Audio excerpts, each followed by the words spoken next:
This week on Dig Me Out, 80s Metal. With your hosts, Jason Ziak, Tim Minichi, and Chip Midnight. Hello and welcome to another episode of Dig Me Out, 80s Metal. Join us on Patreon to become a member of the Metal Union at dmounion.com or digmeoutunion.com. And gents, we have a guest for this episode. He's been with us before, but not on the 80s Metal podcasts. You might remember him from a number of Dig Me Out episodes, actually. He joined us way back in 2013. Wow, we were so young then. 2013. The world was so new. It was fresh and less dystopian. It smelled like daisies. To talk about his band, the Sheila Divine, then came on in 2015 twice for Albums of 1995 and our Shoegaze in the 90s roundtable. And then in 2016 for our Boston in the 90s roundtable. And then in 2020, when everything went to shit, for our Nirvana 500 episode, which I think we had 500 people on that episode, if I remember correctly. There's a couple folks on there. It was chaos, but a good kind of chaos. Yeah, it was fun. You know, it was the herding cats chaos. So welcome for the first time to Dig Me Out 80s Metal, Aaron Perino. Yeah, how are thanks. you? I'm great. It's awesome to be back. It's good to see you. Tell us what you've been up to since the Nirvana episode. Oh man. Well, I mean, I'm definitely doing more music. So I've got a project called Aaron and the Lord. It's like my kind of psychedelic occult. I'm starting a cult band. I'm working with this guy. He has a Netflix show called Making Fun, which they like make kids have inventions and then they make them happen. So he's like this builder. So he's helping me build some like weird things to make the show more theatrical. So that's kind of exciting. Nice. Just still doing it, trying to have fun. So, and then, awesome. Just trying to figure out what I want to do with my life. As we all are. Yes, Let's exactly. face it. It's never too late. It's exactly. It's one of those things where they show the list of people and they're like, so-and-so didn't become an actor until they were 45 years old. Yeah. I'm already past that. Well, we heard that you are a super fan of this band, that you may have started their fan club back in the day. Is that true, or am I making stuff up? I think you're definitely making it up. But to me, it's just sort of like I was a metal kid, and then I feel like Bulletboys was like, that's like one of the last ones before it sort of just died to me. I don't know. But I did see them live, so that's why I have like a special affinity for it. Excellent. Do you remember, was it for this record or for later? Yeah, they were the opening band on the Cinderella tour. I believe it's the Long Cold Winter tour, and it was Cinderella, Winger, and the Bulletboys. So that was a stacked bill. I saw them on the same tour. Oh yeah, I somehow did not see them on that tour. Wow. I don't know how that. I'm gonna one up you, Aaron. I saw them on that tour, and it was a special date that also had Bon Jovi. All four of them? Wow! Yes, at the Akron Rubber Bowl. Wow, that sounds like a monster. At the famed Rubber Bowl in Akron, Ohio. Yeah, which is kind of at this point, like a legendary, what do you call them? Like lost site, like pictures and stuff on the internet. What it looks like now, it's just like a bomb went off. It's like one of those places. It's just fun to look at, but like the abandoned malls series. Yes, that exactly that. But it's a stadium. Yeah. But yeah, that was my first show and the first band really I ever saw live.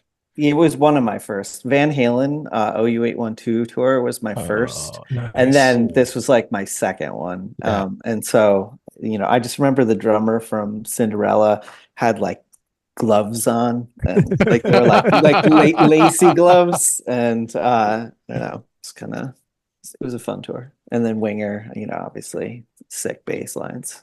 So Absolutely. as I've shared before, I don't have a cool first band tour or anything. Mine was Billy Joel. So well. yeah, I know it's like wah wah wah wah. Oh no. Well, when you do the Billy Joel episode, you're gonna. I don't know how we're ever gonna get to I guess Billy Joel in the '90s, but wasn't he in a metal band in the '70s before he was a piano guy? Let me play my song. And then he throws the piano. Yeah, he was in a metal band. He played like organ for that band. So if you ever do, I might have a few of the cassettes. I don't, I mean, I'm not a super fan, but I might have a few of those early Billy Wasn't Joel. It called like Attila? It was called Attila, yes. Oh yeah, that's right. Wonder Woman with your skin so bare. Wonder Woman with your long red hair. You have a velvet touch. You have what I want so much. My love is burning fire. My need is wild desire.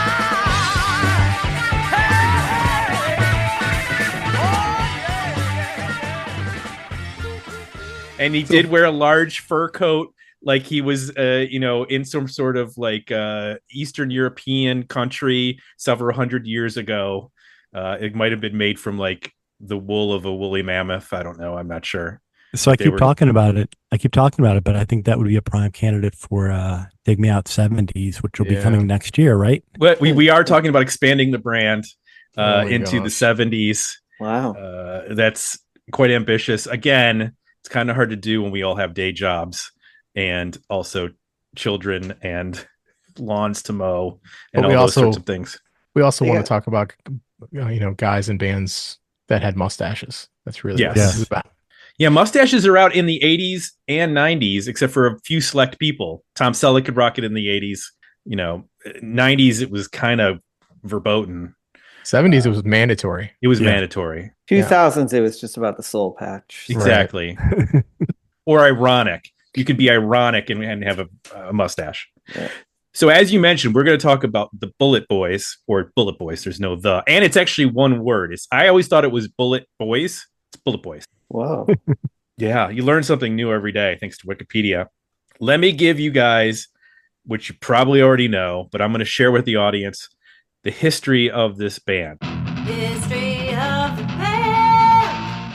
They formed in 1987 by former King Kobra members Marq Torien on vocals, Mick Sweda on guitar, Lonnie Vencent on bass, and Jimmy DeAnda on drums. Now, Marq Torien had sort of been around the scene for a while, right? He was the original guitarist in Ratt. Not original, but he was one of... I was actually just reading an interview today with him. I don't know how old it was, but he went to go see Ratt early on when Jakey Lee was the guitar player in Ratt, in Mickey Ratt. And at some point, he got into Ratt before they got signed. Okay. He auditioned to be Ozzy's new guitar player at one point. Yeah. That's right. Rudy Sarzo mentioned that in his book, Off the Rails. And so Torien had sort of bounced around for a while. He was a member of the Motown recording artists Cagney and the Dirty Rats. Mm-hmm. And then he was briefly the vocalist for King Kobra, which is one of the Appice brothers. Is it Carmine? Yep. So then he was in a band called Touch with Jerry Harrison, who went on to form Icon, I think. And Bulletboys end up forming, and they signed to Warner Brothers, put out this record, comes out 88, goes to number 34 on the Billboard 200. 2 singles are released, Smooth Up In Ya and the OJ's cover of For the Love of Money, which peaked at number 30 on the mainstream rock chart and number 78 on the Billboard Hot 100. Smooth Up In Ya went to number 23 and 71 respectively. They both got MTV play. I do not remember For the Love of Money. I remember the video for Smooth Up In Ya because there's like cartoons in it or something, like drawings, if I remember correctly. Probably on the drums. I'm thinking the drum heads are. Well, there's like flashes, like, because I think it's on the single. There's like a cartoon. Yeah, I tried to draw that too when I was a kid. Yeah, it's like because it was like a very cool like face, Mm-hmm. so real op art. Tim, I think the For the Love of Money video. I if memory serves correct, it almost looked like they may have shot them on the same day. Like I think they're the same, like on the same sound stage in LA kind of thing. It's like not a live performance, but it's there's no storyline to it. There's no actors or anything. No, it's just a performance video. I just remember there's a lot of like stomping on the ground, and there's like magically a puddle there in this warehouse that they're like, oh, look, there's a puddle for me to kick down on. Or, you know what I mean? Like, there shouldn't be a puddle in the middle of this room, but magically there is a puddle there. Which I think a lot of 80s videos featured puddles and people stepping in them, you know, being very demonstrative. So this, as I mentioned, this album came out in 88. The follow-up, Freak Show, came out in 1991. That peaked at 69 on the Billboard chart. The single Hang On St. Christopher is a cover of a Tom Waits song. That got to number 22. I would, if anybody ever told me that 80s metal bands would be covering Tom Waits, I'm shocked. I love that cover. But I didn't know that. Good. Their final album with Warner Brothers, Zaza, came out in 1993. Fun fact, it was named after the character Joey Zaza from Godfather 3. Why would you pick Godfather 3? That's the worst Godfather movie. I don't understand. It was their third album. Yeah, they were looking for some synergy there. I guess so. They left Warner Brothers, signed to Paris Records, and released Acid Monkey in 1995. Then there was some, stuff happening within the band. A bunch of people left, and Torien added former Guns N' Roses drummer Steven Adler and DJ Ashba, who's in like 50,000 bands, to tour. They ended up touring with Fast Pussycat Bang Tango and Enough's Enough in 98. Ashba left, and they released a compilation called Burning Cats and Amputees at that point. After that, they released Sophie on Bullet Boy Records in 2003. Fun fact, it's produced by Andy Johns, who's like not a small name, and they self-released this record that they recorded with Andy Johns, who has worked with like the Rolling Stones on Exile on Main Street and Marquee Moon by Television. Maybe he was just bored. I don't know why. I mean, producers, I just having known some they want to work like everyone else. So it's just like, if you got money, I'll do it, Then Cleopatra issued the Smooth Up In Ya Best of Bullet Boys in 2006, which was followed the year later by the album Behind the Orange Curtain. It was released on Crash Music. It was a live album. And then 10 Cent Billionaire, the 6th studio album, was released in 2009. It was released on Chavis Records. I don't know what that is. Like, these aren't even like Frontier or CMC or these normal metal labels. These are just like random labels. And at this point, like, the people playing guitar and drums and keyboards just kind of change a lot. 2011, they released Rocked and Ripped on Cleopatra. There we go, Cleopatra. And then this must be their French album, Elefante, was released in 2015 on Cleopatra. And then in 2018, Frontiers released From Out of the Skies.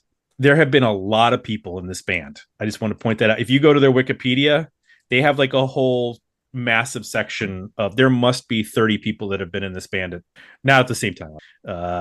You had Steven Adler, you had Carrie Kelly, you had Michael Thomas, who had been in a bunch of other bands. You had, like mentioned, DJ Ashba, Jason Hook, who's now the guitar player in Five Finger Death Punch. He was a guitar player in here for a while. Brett Fitz played drums, and I think he's been in a ton of things, like Slash's band and Vince Neil's band and Alice Cooper's band, and there's just a crazy amount of people that have been through this band. So that's it for most of their releases and singles and whatnot. I don't stay up on the new TV shows for a lot for various reasons, but apparently their song Smooth Up In You was in Euphoria, the TV show with Zendaya, which that's a weird combination. Never would have expected that. And they wrote a song for the Rocky IV soundtrack, which was not used, but Sylvester Stallone did like a director's cut in the 2000s and included it in the director's cut. So apparently that Bullet Boy song meant a lot to him because he finally worked it into the. That's the torch song. Okay, yeah, I was just reading about that today too. Got it. So are they currently touring or anything? Does anybody? Yeah, they are. Yeah. So actually, I did, like I said, I did a little homework today, and Marq is the interviews that I read were from the UK where they just were touring, and Marq's teasing a double album, and like it's one of the interviewers is like, a double album in 2024 doesn't make any sense, and he's like, we got all these songs, it doesn't make sense, but we're doing it anyway. The current version of the band. So you didn't get to this, but like in 2019, the original lineup reformed. Oh, okay. And they played for like a year or two, and then Mick Sweda and Jimmy DeAnda basically said, Marq's insane, and we're leaving, and we want nothing to do with him ever again.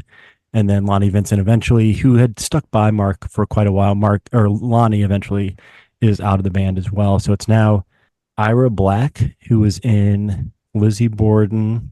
He played with Dokken, I think, at some point. He's played in a couple other bands on guitar. Brad Lang is the bass player who is in like a more recent version of Y&T, bass player touring for Y&T. And then the drummer's name is Fred Arching, something like that. Yeah. So yeah, going back to your question, they actually are touring this summer at a show that I'm going to in June. And this has kind of been the case for Bulletboys throughout their entire history of being like on a multi-band bill. They're opening for Warrant and Firehouse. Wow. This summer. Wait, I thought the guy from Firehouse died. He did, but they just named their new singer, who's a former American Idol contestant, and he is actually. So the singer from Firehouse had stomach cancer, I think, or colon cancer, and it had not been touring for a while. And this guy had actually, with CJ Snare's blessing, had been singing for them like the last 6 months. So it's not like they just picked this kid off this.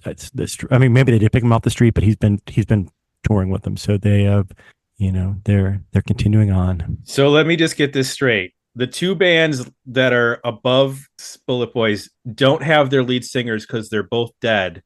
Correct. And the Bulletboys are the only band with their lead singer, and nobody else will be in the band with him. Correct.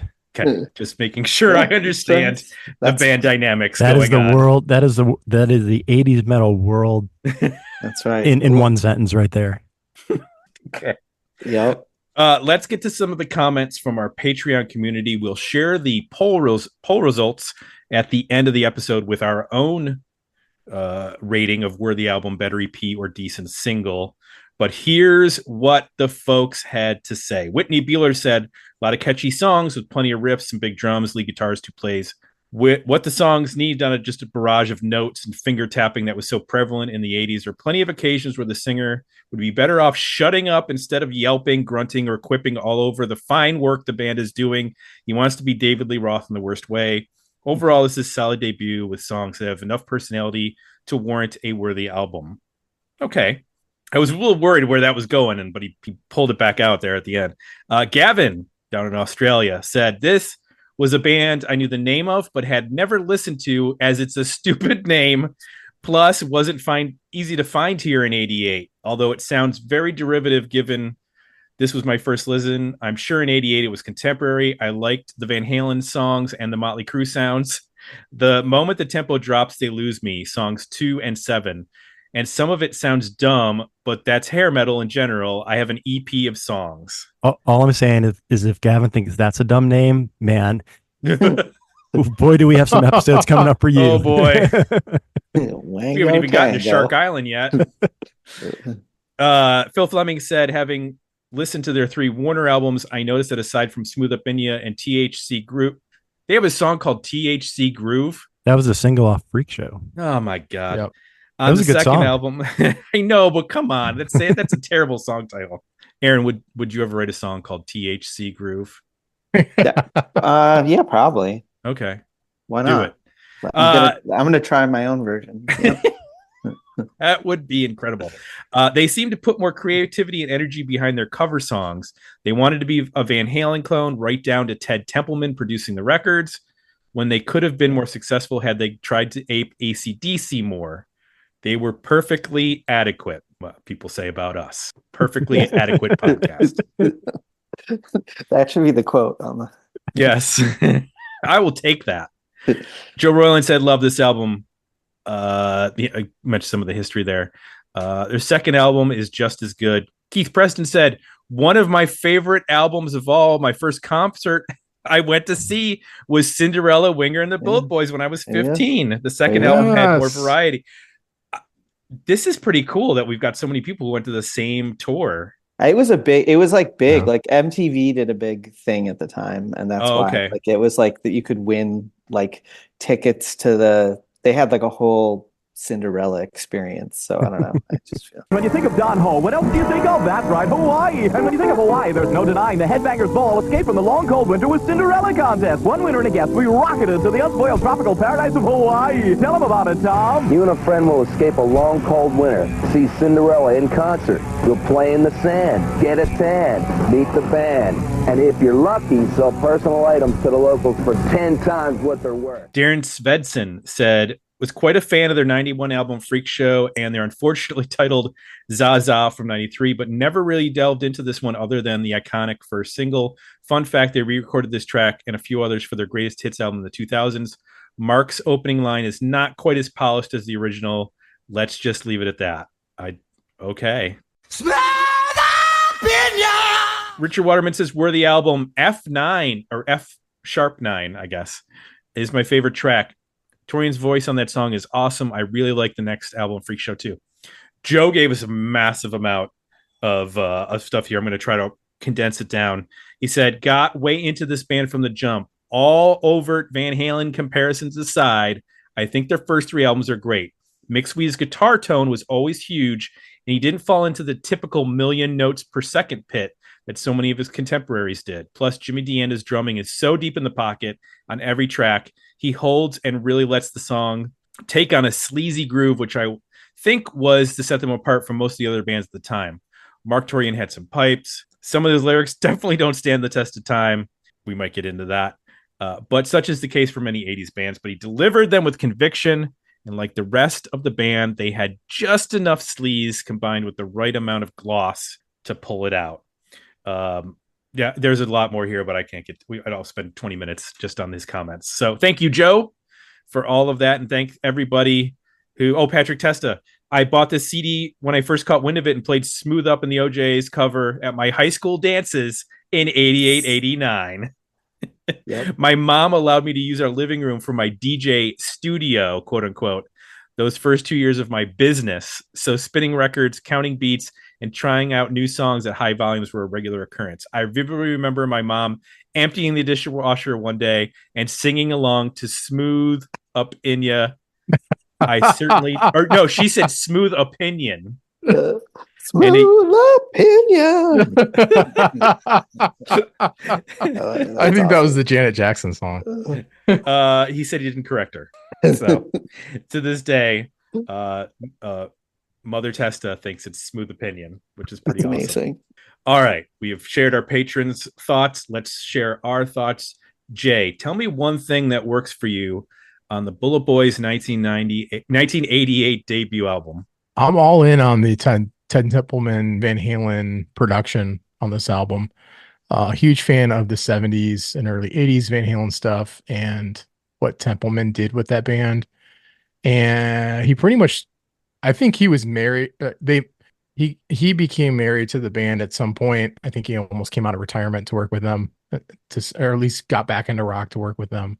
And I think it's a perfect match. He brings the same sort of mix. So you've got the guitar hard panned in one channel with like a reverb delay in the other channel, which opens up all the space. So the drums are really loud in the mix comparatively to a lot of 80s metal stuff that we review where it's mostly guitars. So you got a lot of drums. And then that leaves a ton of space for Marq Torien. But I think what's cool about that format is it makes a guitar player have to do a ton. Like he can't just play quarter note chords and let them ring out. Like if he does that, he's going to add in some accent, or he's going to do a little run, or he's going to do a pinch harmonic, or like he's going to write a riff that's melodic. And on first listen, that kind of production is super easy to understand and accessible. Like I hear all the instruments, they all sound good together. There's not a ton of layering. There's nothing going on that confuses you.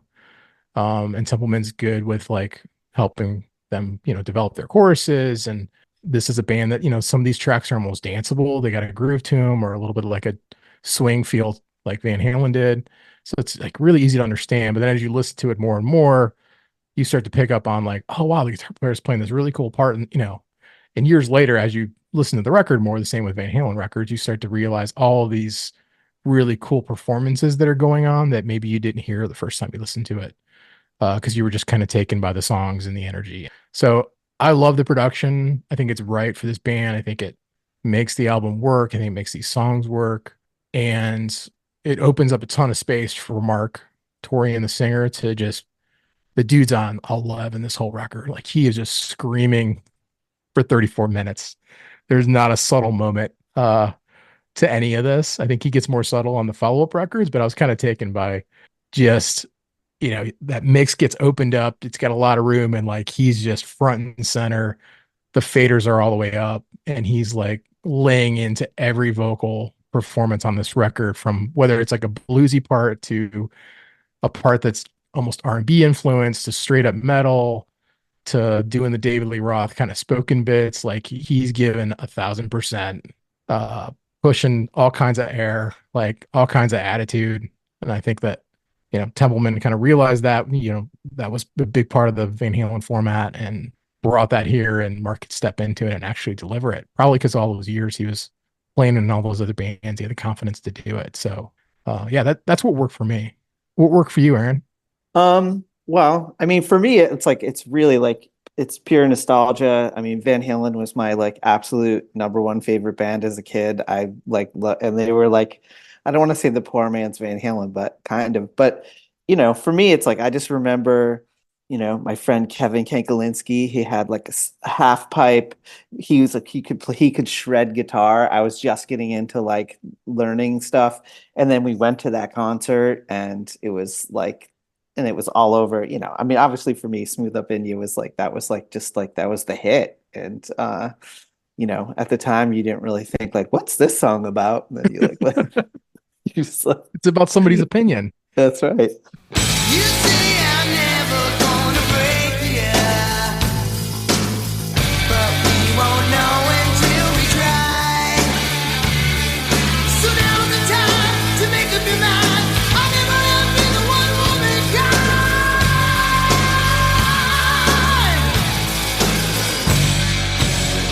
Don't let your love go to waste. All it takes is just one take. Lost and shivering. Smooth up and down. Smooth up and down. Smooth up and down. Smooth up and down. I wanna go. I wanna go.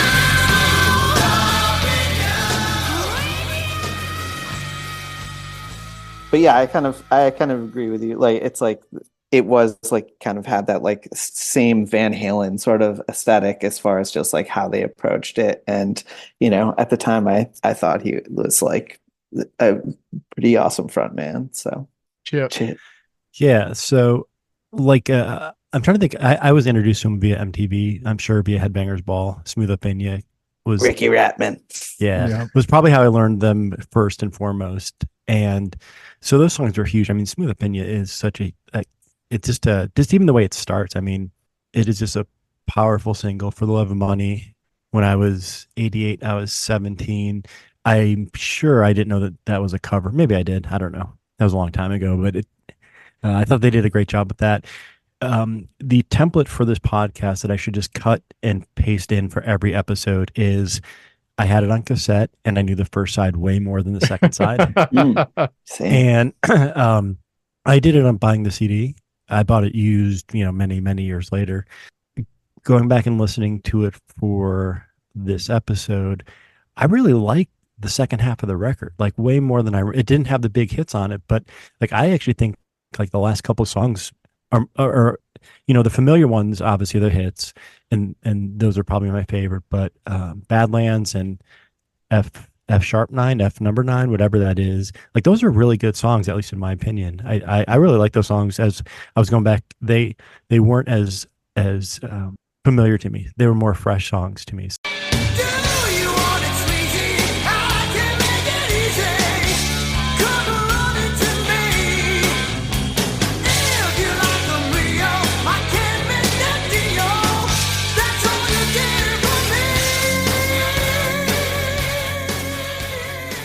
Second half of the record holds up the first half, in my opinion, and that's what I liked. Tim? Well, I'm going to piggyback on something Phil said in the comments, which was, if this band, it was being critical about them sounding like Van Halen and they should sounded more like AC/DC. That was actually what I picked up on and what I really enjoyed. Like Shot the Preacher Down and Crank Me Up have these very old school AC/DC vibes to them. They're used to like AC/DC is kind of known as like a one note band, but they actually do have some interesting dynamics in terms of like stop starts and that kind of stuff.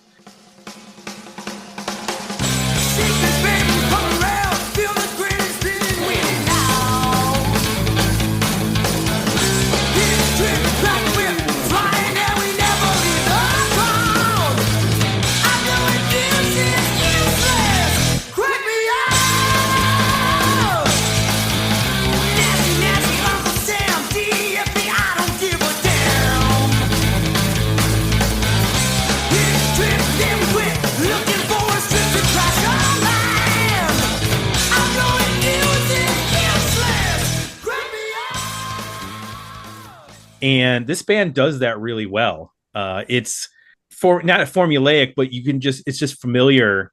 And as much as I enjoyed stuff like Smooth Up In Ya and For Love of Money, which are, not slow down, probably like halftime, I guess, in terms of their rhythm, I really liked it when they get up tempo and just start rocking out full steam. Like you said, the back half of the record, there's a lot of really good stuff on there because they just let loose. And that part of the band, it's not as slick. It's a little more chaotic, which I enjoy. I feel like Marq Torien is the perfect vehicle for that. And it made me wonder, because this band didn't form until 87. Was he up for the Van Halen lead singer role? Did he audition? Because he should have been the guy instead of Sammy Hagar. Or instead of Gary Sharon, like if they were coming out of Hagar, right, and they were looking to fill in time before David Lee Roth would eventually come back, it seems like if you get a guy that sort of sounds like him, that would make David Lee Roth be like, wait, I can do that better. Like, I feel like that would have been a better pick than Gary Sharon. Tim, real quick, Jay and Aaron talked about seeing Bulletboys in concert, and that I don't know if that's how you guys discovered him, but Tim, is this the first time you've heard this record? Yeah. Yeah, I only knew the single, which is a common theme on this show. I only Smooth Up In Ya. Okay. And you know why? It's because Billy Peake used to scream that when we were in college. And he would do two things. He'd go, "Smooth up in ya." I just randomly say that. And then he would say, 1, 2, fuck yeah. Just like, and I had no idea why he was doing that.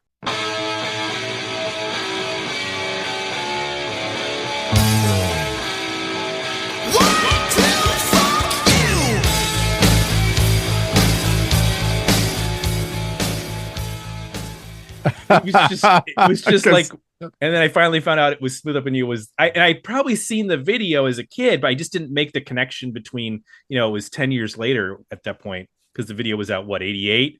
So or it was like 6 or 8 years later. But I didn't remember anything from that point. So when he was doing that, I was like, what the hell is he doing? And then it made sense. So yeah, Smooth. I didn't know that they did the cover of For the Love of Money. And I haven't heard. I think I maybe have skimmed Freak Show and Zaza for power ballads when I was working on that project, but I don't think I've ever listened to the actual records. So, and I based on the comments, apparently I should, because a lot of people have said they're all three of the Warner Brother albums are worth checking out. So So And I think they had really good art too. That is like that's the image on that album is pretty awesome. I mean, obviously it's taken from a famous thing, but it's very Right. cool. it's a super cool photo. Yeah. The second album, Freak Show, I bought it new and it came in this crazy packaging where and I still have it. Like you pull it apart and it was this like thing you look through, like at a peephole, and you look through the peephole and like all the weird faces on the cover were like laid out in space. Wow. So it looked dimension. It was crazy. That's cool. They must have spent a ridiculous amount of money on it. And it didn't fit in the case correctly. Like you couldn't put them in the bins. And Tim, when you were doing the history, did you see like because I watched something on YouTube the other day, like a documentary on them, but it said that Gene Simmons initially discovered them or whatever and tried to like before they got a deal, he was like, I'm gonna write the songs for you and give you a production deal, and then they turned it down. No. So That's the same thing happened with Van Halen. That's his They took the thing. production deal. yeah, so it's like Gene Simmons is early on everything. So. He is. He's always trying to get in there and get those production deals signed so you can get that back end cash. Oh my god. The one thing that really took me listening to the record is how Marq Torien, even though he sounds like an 80s singer, there is a unique quality to his voice that I can't put my finger on.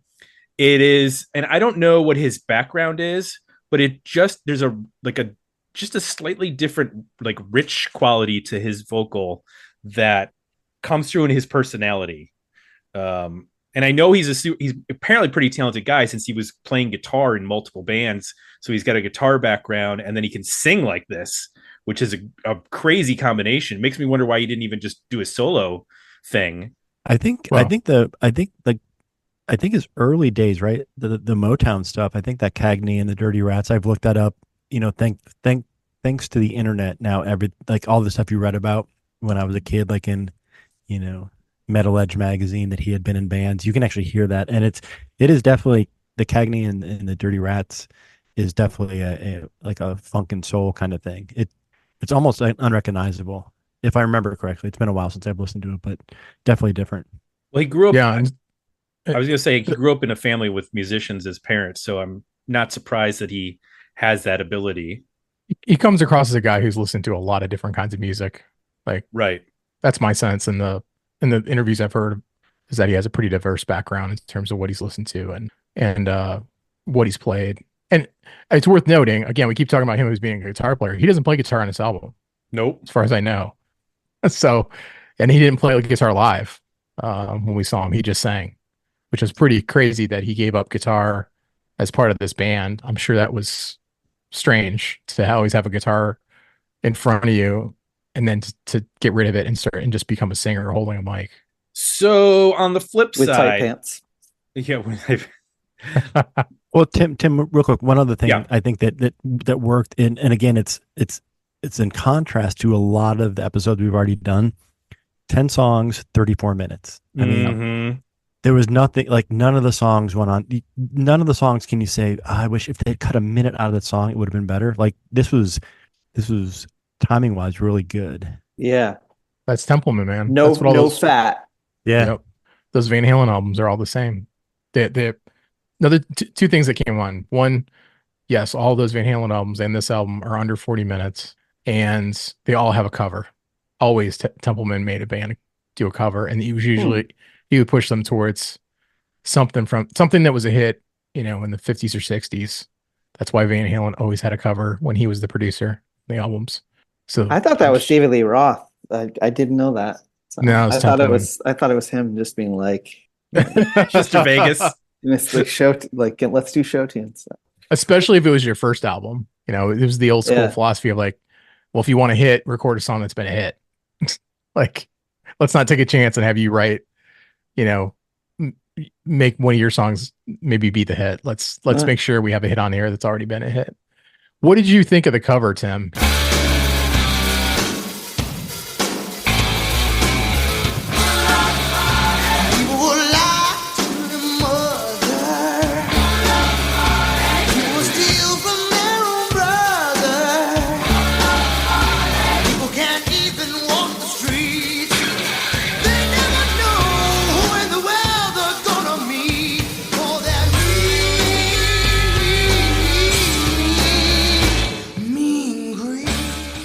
It was fine. I'm surprised it was a single, I guess. To me, it's not as interesting as like what Van Halen did with You Really Got Me, or the Black Crowes with Hard to Handle. Like, if they're speaking of lead singles off of debut albums. I guess because it's kind of a more laid back song, and those are both much more aggressive songs in terms of showing off what like the guitar player can do and what the lead singer can do. It makes sense because Torien has that background with that style of music, so I could see why you would take that OJ song, but it wasn't like wasn't revelatory for me in the same way that like listening to the whole record opened up my ears to what they were capable of. And speaking of length, Jay, the single is the longest song on the record in terms of the original. Smooth Up In You is almost 4.5 minutes. Everything else is under 4 minutes, and one song is under 3 minutes. So wow. Teppelman definitely keeps the fat trimmed. He does not let bands get indulgent. That's why it is crazy to me that they're thinking about making a double album now. And I'm like, even if you make a double album now, it's still going to fit on a CD according to your length of this record, unless they really overdo it. Anything else you guys want to talk about that works for you that we haven't covered? I think so. For me. All right. What, if anything, doesn't work for you on this record, Jay? Most of my stuff is going to be nitpicky. I'll just hit the big, I think, 2 points here. I'll let somebody else take the lyrics. I'll set that one aside.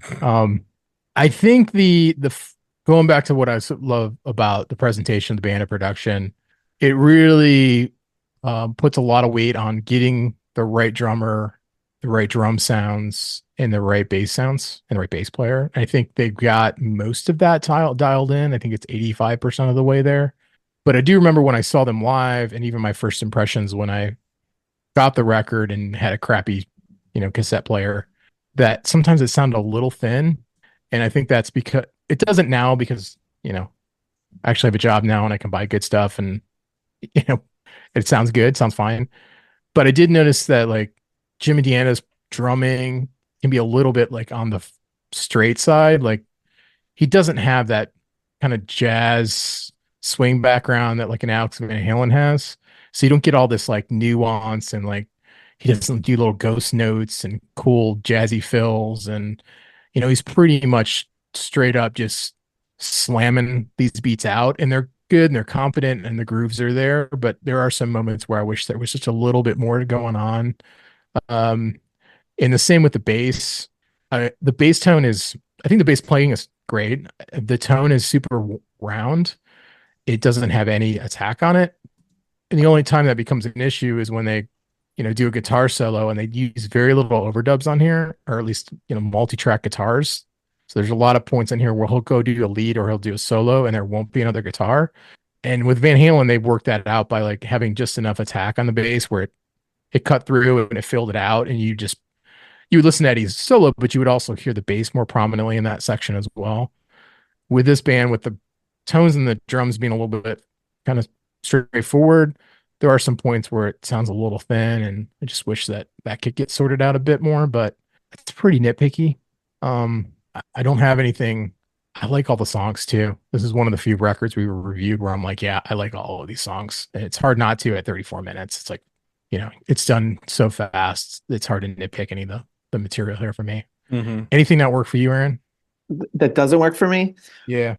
I mean, it's it sounds a little dated. I mean, like a lot, and the lyrics are obviously over sexualized for the most part, like throughout. so like, it's just kind of like, in this day and age, why are Van Halen songs like still classics? Like, because there's different things. It's Running with the Devil. It's like I've Been to the Edge. Like, whoa. I mean, there is Hot for Teacher, but yeah, I don't know. So it's just like maybe it's a little dumb or easy, but that'd be my nitpick. Chip. I have nothing to add to this part. Okay. I'm gonna back up to what Aaron said. I think Van Halen, because of the Van Halen comparisons, is a good comparison lyrically as well, because David Lee Roth gets written off a lot of times as just being the party rock guy, But if you actually read a lot of David Lee Roth's lyrics, they can get pretty deep in terms of like he's constantly singing about the underdog. I've been to the edge. Songs about the mean streets. That's right. Lots of stuff like that. Even on the last record, Tattoo there was a song. There was parts about having a union worker uncle and stuff like that. You did not know what you were going to get with Dave. You might get Beautiful Girls, or The Cradle Will Rock. There was no way to know. The opening lyrics of this album are, "Let's ride, my kind of baby. She likes to sweat, and she likes it real hard. She likes it real wet."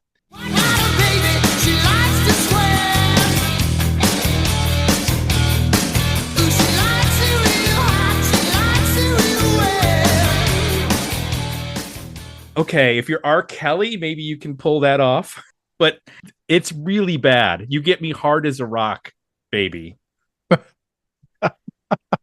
Speaking of AC/DC, they had literally a song, Hard as a Rock, not long after this. What do you think he meant by that? Like, I mean, it must be like he's talking about. Well, let me see. When I look at the lyrics, it says, "I dig the way you smack me, the way you lick your lips. Mhm. I dig the way you do me." Which is, I mean, funny because I just watched Behind the Music on Belle Biv DeVoe. Oh. So I feel like this is not that far off. Belle Biv DeVoe ripped him off. Apparently. And it's the same thing when you like Kiss and Kitty, which I'm guessing that's about strippers. I'm guessing based on my interpretation of the lyrics. I believe it's about oral sex, Tim. Well, it says, "I said drinks and tips in the bar. If you're 22, here's a special number Kitty really likes to do." So I thought that maybe Kitty meant like dance number, but maybe you're more salacious than I am. And I didn't But at least realize he said 22 as an age. Yeah, at least they're like, Man, it's not legal. it's It's not not legal. She's only She 17. was 16. Oh, Marq mean, they were Torien was torn a with wingers respectable doing gentleman. yeah, Wingers was doing 17. That's right. Yeah. F9 lyrics, "Dim the lights, too sweet to play. I thought that I heard somebody say, do you want it sleazy? I can make it easy. Come running to me." Oh my God. Closing line of the album for F#9. "I'm waiting for you, baby. Crank me up. Suck it." I changed my mind. The lyrics are what makes this record. It's freaking awesome. Like, that's the best part. Like, It's so over the top. oh my God. But I think that is, it's not as timeless as a lot of Van Halen stuff is. Yeah. And I think that's why it doesn't have the same staying power culturally. But compared to its peers, though, I mean it's those are the lyrics from every song. Totally. In 1988, 89. Yeah. you could get, it's just times were different back then. You could like get in a hot tub like limo with, you know, some ladies and perfectly acceptable. Limo. Where did those go? With some girls. Oh man. In the Crazy Horse in Paris, France. Cherry pies. Oh my God. I just The want to Great point White out Song, that Mr. Bone. oh God, okay. We should just do a whole episode on I think that should be an episode, just like how, like, just the best heavy metal lyrics of all time. the best. Well, the best words. Question mark. Yeah. So when we're taking this all in as a whole, I've heard a lot of positive things out there. So when it comes down to it, is this a worthy album for you? Is this a better EP? You trim some stuff, or is this just a decent single, maybe one song? I'll let you at home make that decision on your own. We'll share the Patreon results in just a moment. But Jay, where do you land? I'm landing in a worthy album. So obviously there's a ton of nostalgia going in with me on this album. I'm a bit with Chip though. Like, I obviously remember the singles. I remember the sound of the album. I listened to it quite a bit, but I found myself enjoying the second half of the album that doesn't have the singles on it a little less sexualized.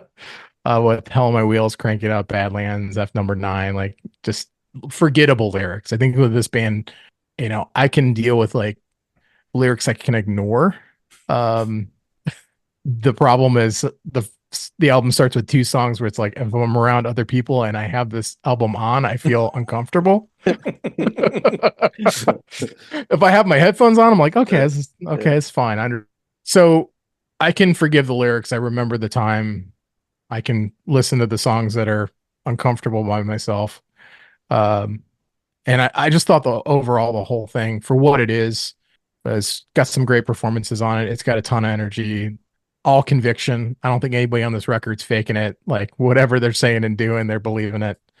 And it's got some pretty solid songs on it too. So I'm gonna the worthy album. Where'd you land, Aaron?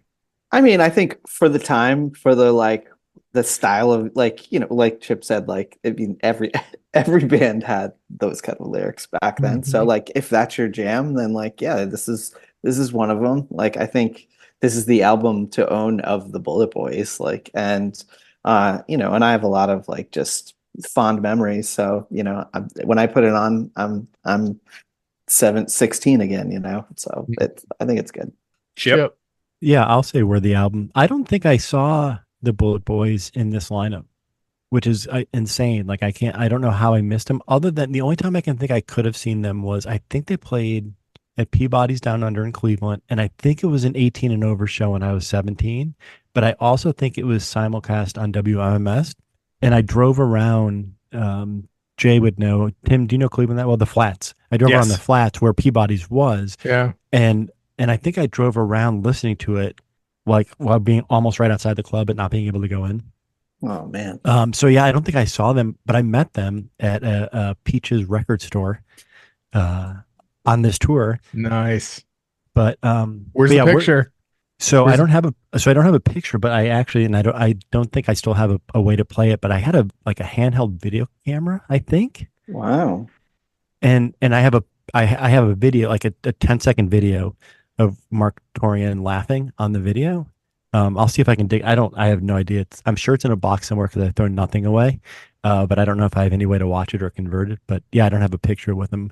Although that being said, like I said, they tour a lot and they're always part of 2, 3, 4 band bills. And I've seen them a couple times in the last couple of years. But last time I saw them, I went to go get a picture and I was actually shooting with a real camera. And I asked, it was at the Alrosa, and they were on the Grand Slam Metal Jam or something like that. And it was them, Lillian Axe, Great White, and Pretty Boy Floyd. And right when I went up to ask Mark to get a picture, he seemed a little bit annoyed, and the battery in the camera died. And then he seemed even more annoyed. But yes, we're the album. What I wrote is it's not like a fun party record. It's not a capital F fun. It's not a good time party album, but it's a lowercase fun album. Like I love listening to it. I which is again weird because like I would have never said that this was my favorite record back in the day. Yeah, it was just one of the tapes I had, but like definitely. I find in 2024 it's holds up start to finish. It's a great date record, It does set the mood. Make some chicken parmesan, put on a little Bulletboys, and be like, it's very romantic. It is. Marq Torien knows how to woo them. I did go to their website, or sorry, their Facebook page because their website's gone. And it shows from 17 hours ago they played a show at Counts Vamped in Las Vegas, and they're hanging out backstage with Sendog from Cypress Hill. In so case you live in it, I don't understand what's going on. How is they? I mean, they had THC Groove, so I guess that makes. You know what, Tim? Real quick before you give your rating, I will say I also looked up on Setlist FM to see kind of like what they play, and they still favored this album even more so than like I don't know that they play anything from Freak Show.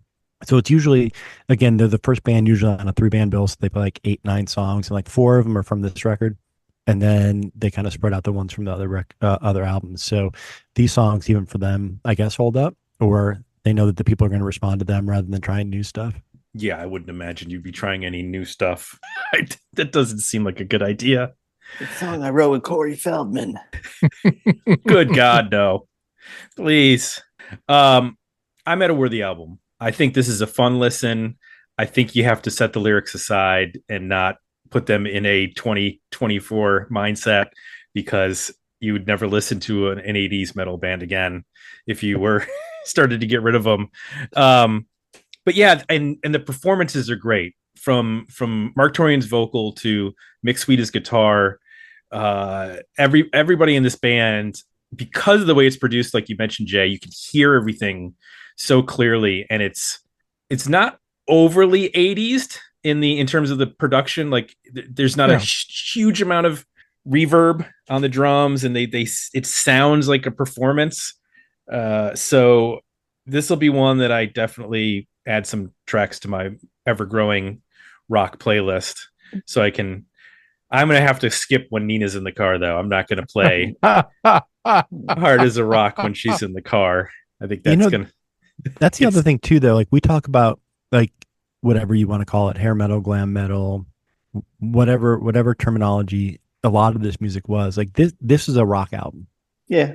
Like it's not like I would not call this like a glam metal record at all. They weren't like, teased out makeup. Like, I mean, they wanted to be like Van Halen, right? Like, we're good musicians, and we write songs about chicks.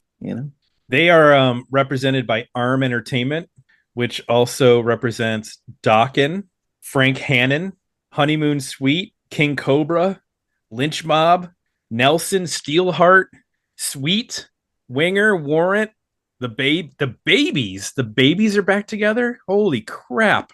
Not John Waite though. Oh, John Waite's not in the band. Oh, okay. He's dead. No, he's not dead. I was like, no, what? He's not dead. Jay, we would have more. I was thinking of Eric Carmen. Okay, yeah. The Appice brothers. They're apparently a duo now. April Wine. Didn't the guy from April Wine just die? Yeah. Okay. Aaron, I'm assuming that the suburbs of Boston or somewhere in Massachusetts is similar in the surrounding suburbs of Columbus. Every year there's a couple like city festivals. There's Picktown Palooza, and there's the Reynoldsburg Tomato Festival, and there's the Obet Zucchini Festival.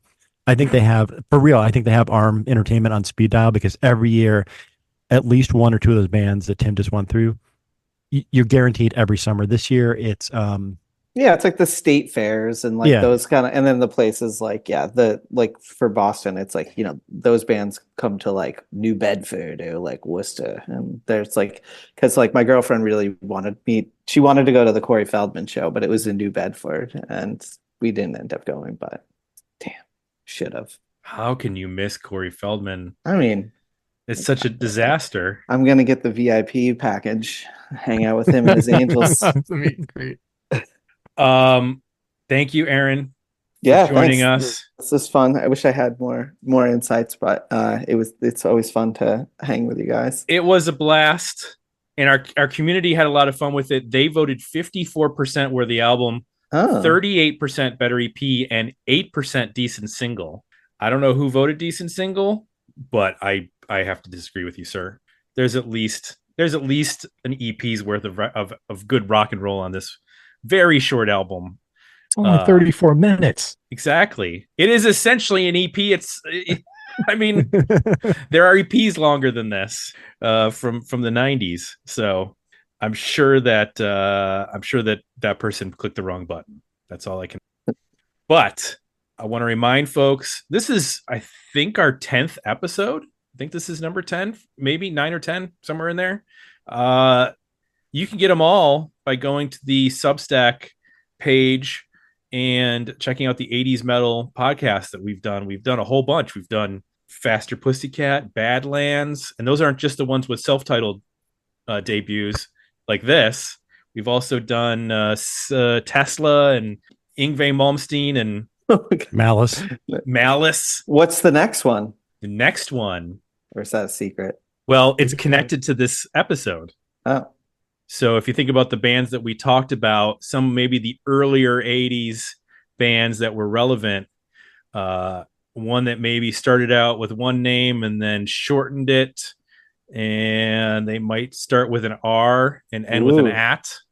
Ooh, I have it. I met. It's not Mouse. I worked at a record store in Buffalo, and Ratt, when he was in the band Arcade, they came to our record store, and they were giving away a pinball machine, and only 2 people came to the signing. And like I felt, and so Stephen, it was like I was just hanging out with him for an hour, and he was like so depressed, like because like no one came. And Oh. anyways, and they just like gave the pinball machine to like the one person who Wow. it was so sad. Anyways, he was nice though. What record store? It was Cabbages. Oh, So yeah, at the McKinley Mall. yeah. Oh, yeah. Yep. So Kiss also came for that as well. Wow. I bet they had more than 2 people. They had a ton, and Gene Simmons is exactly like you would think he was. we were like, hey, Gene, do you we want to like let you guys, like if you guys want to take some like CDs or records, like, you know, help yourself.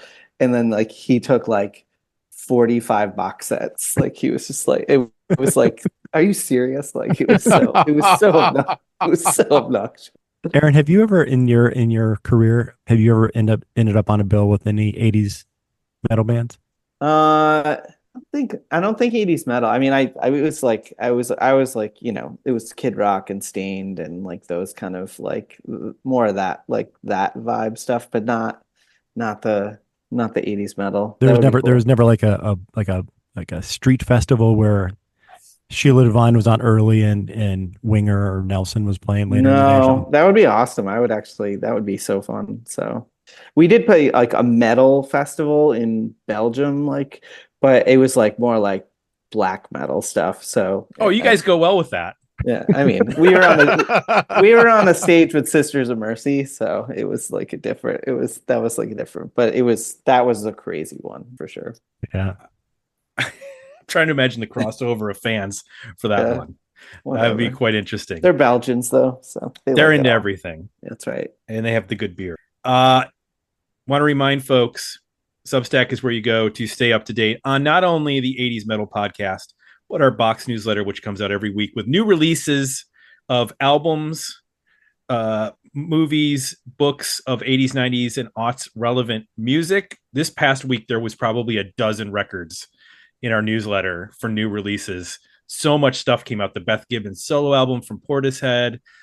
You had, what else was there, Jay? You just did the newsletter. There was a new Kings of Leon album. There was a new Arab Strap's awesome. Yeah, new Arab Strap. Guster, Montreal, Shellac, Collective Soul. Oh, and Mr. Guster right here. That's right. That's right. If we have a member of Guster here. I'm actually doing a radio interview tomorrow, like about that, because like of that whole thing sort of took off. That's hilarious. It's more about the t-shirt, but right.